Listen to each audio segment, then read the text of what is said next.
नमस्कार दोस्तों, मैं बीएल स्वामी जयपुर राजस्थान से। और आज हम गृहस्थ जीवन के एक ऐसे दुश्मन के बारे में चर्चा करेंगे जो बड़े बड़े परिवारों को बिखेर देता है और यहाँ तक कि बहुत ही सुलझे हुए परिवारों के लिए भी बहुत बड़ा अभिशाप बन जाता है कई बार। तो वो ऐसा कोई दुश्मन नहीं है जो बाहर से कहीं आ गया हो या हमला करता हो या जो भी है। मतलब ये एक ऐसा दुश्मन होता है जो स्पेशली वैचारिक मतभेदों के कारण पैदा होता है और उस दुश्मन का नाम है ग्रह क्लेश। जो ग्रह क्लेश है वो किसी के भी मध्य हो सकता है, पति पत्नी के मध्य हो सकता है या अन्य कोई पारिवारिक सदस्यों के मध्य भी हो सकता है।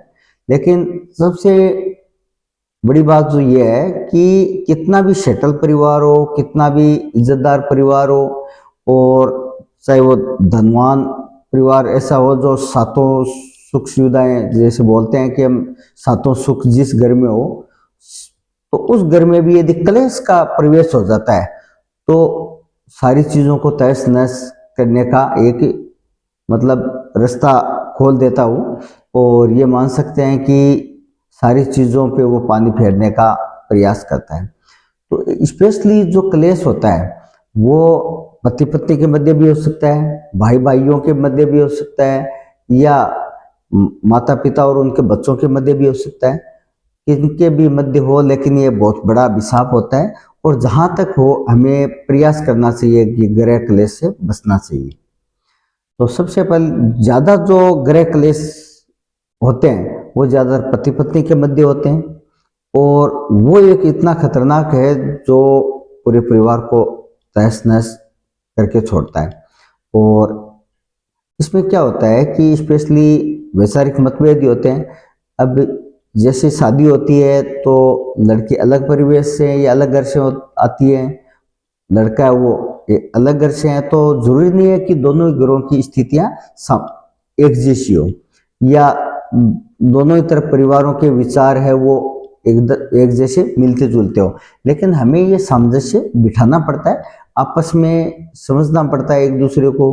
किसी को कहते हैं कि कुछ बातें लड़कियों को लड़के की जो है उस हिसाब से माने कि तालमेल बैठ जाए और लड़के को भी उस हिसाब से भी कोऑपरेशन करना चाहिए ताकि वैचारिक समानता होके और गृहस्थी की गाड़ी आगे बढ़ सके। कई बार क्या होता है कि वैचारिक मतभेद जो पैदा होते हैं वो अपेक्षाओं के कारण पैदा होते हैं।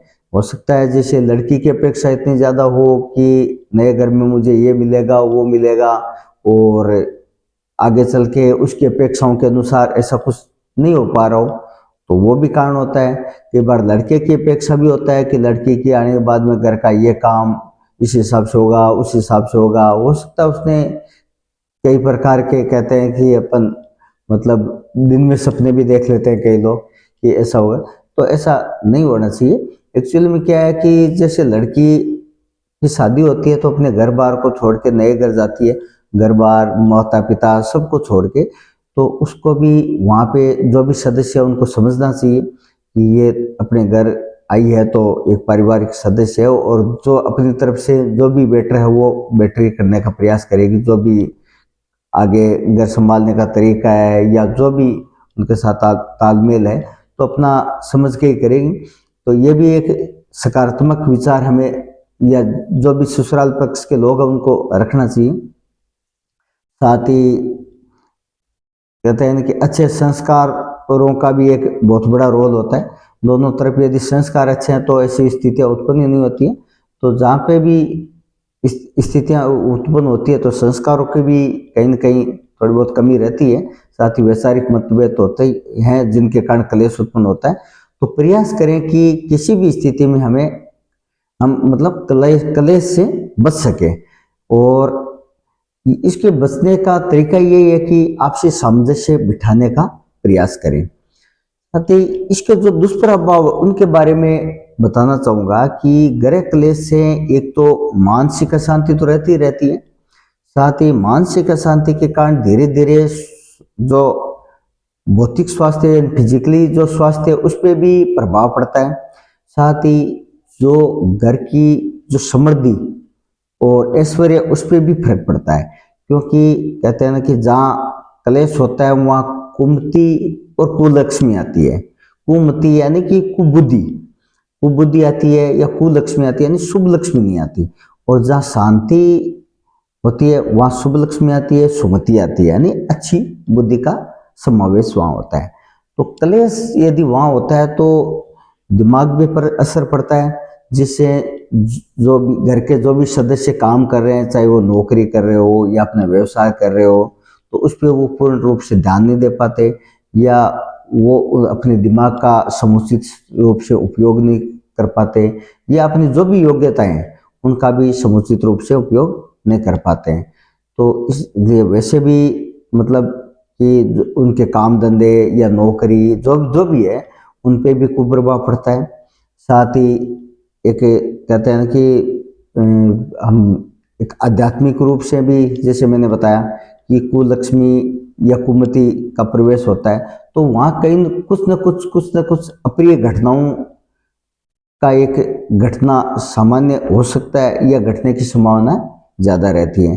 जैसे घर से कोई व्यक्ति विशेष काम के लिए जा रहा हो और यदि घर पे माहौल अच्छा है और एक सुखी मन से यानी खुश मन से जाएगा, तो वहाँ आगे जो परिणाम मिलेगा वो एक सकारात्मक रहेगा।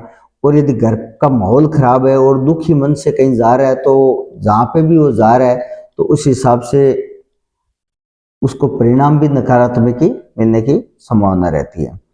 तो हमेशा ध्यान रखिए, पर क्लेश से बचें, किसी भी प्रकार का क्लेश न हो।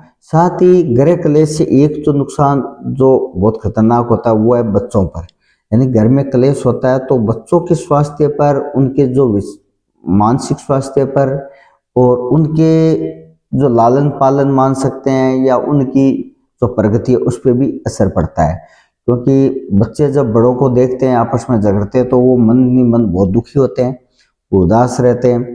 तो उनका भी जो भी अपना पढ़ाई करने में या और जो भी अपनी गतिविधियां करते हैं उनमें पूरा मन नहीं लग पाता, या वो एक मतलब ये कहते हैं ना संकुचित अवस्था में रहते हैं। वो खुल के न खेल पाते हैं न बोल पाते हैं, और उनको भी महसूस होता है कि मतलब ये क्या हो रहा है। उनको कुछ ऐसा समझ में नहीं आता है कि ये स्थिति क्या है, कि कैसे उनसे निपटे।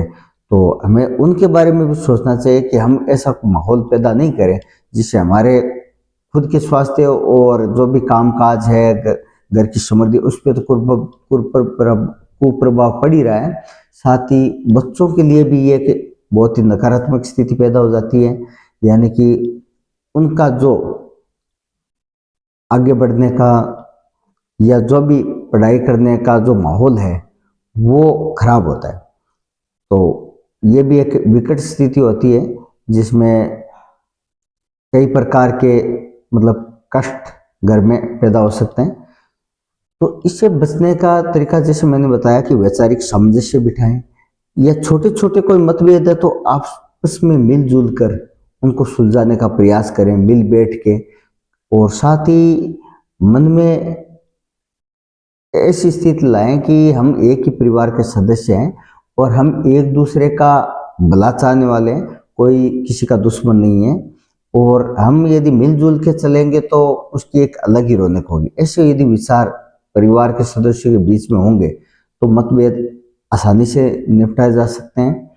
और जो भी है कि कहते हैं ना कि घर की बात घर में ही निपट जाए, वो बहुत बड़ी चीज़ होती है। कई बार क्या होता है क्लेश के कारण कुछ ऐसी बातें बाहर जाती है जिससे कि लोग आसपास भी उनकी उस परिवार की जो है इज्जत खराब होती है, या लोग अलग ही दृष्टि से उस घर के सदस्यों को देखने लग जाते हैं। और साथ में ऐसा भी होता है कि कई बार जैसे क्लेश होता है तो लोग सारे लोग एक जैसे नहीं होते, कुछ लोग ऐसे भी होते हैं जो आग में घी डालने का भी प्रयास करते हैं। तो उनको तभी मौका मिलता है जब क्लेश होगा और कुछ बातें बाहर जाएगी घर से। जब तक घर की बात कोई बाहर नहीं जाएगी या लोगों को मौका नहीं मिलेगा तो ऐसी स्थिति आनी नहीं है कि लोगों को आग में घी डालने का मौका मिले। तो हम यही है कि आपसे सामंजस्य के साथ सुखी जीवन जीने का प्रयास करें, शांति से रहें और घर का माहौल हमेशा अच्छा रखें। क्योंकि मनुष्य जीवन कहते हैं कि 84 लाख योनियों को पार करने के बाद मिलता है। तो यदि ये जीवन मिल रहा है तो ये अनमोल है और हम इसको अच्छे तरीके से जीने का प्रयास करें। साथ ही चाहे कोई गरीब हो या कोई परिस्थितियों से जूझ रहा हो, यदि उस घर में भी शांति होगी और शांति के साथ कहते हैं कि मिर्च और रोटी भी खाएंगे तो उसका भी एक अलग मतलब कहते हैं कि रस बनता है या उसका पोषण है वो सकारात्मक प्रभाव देता है।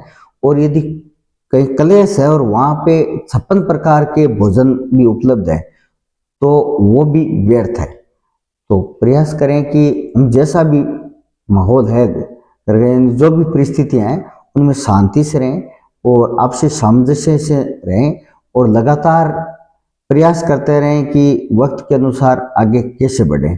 तो वो तभी संभव है जब आप आपस में सामंजस्य के साथ रहें, किसी प्रकार का क्लेश नहीं हो, किसी प्रकार का वैचारिक मतभेद नहीं हो।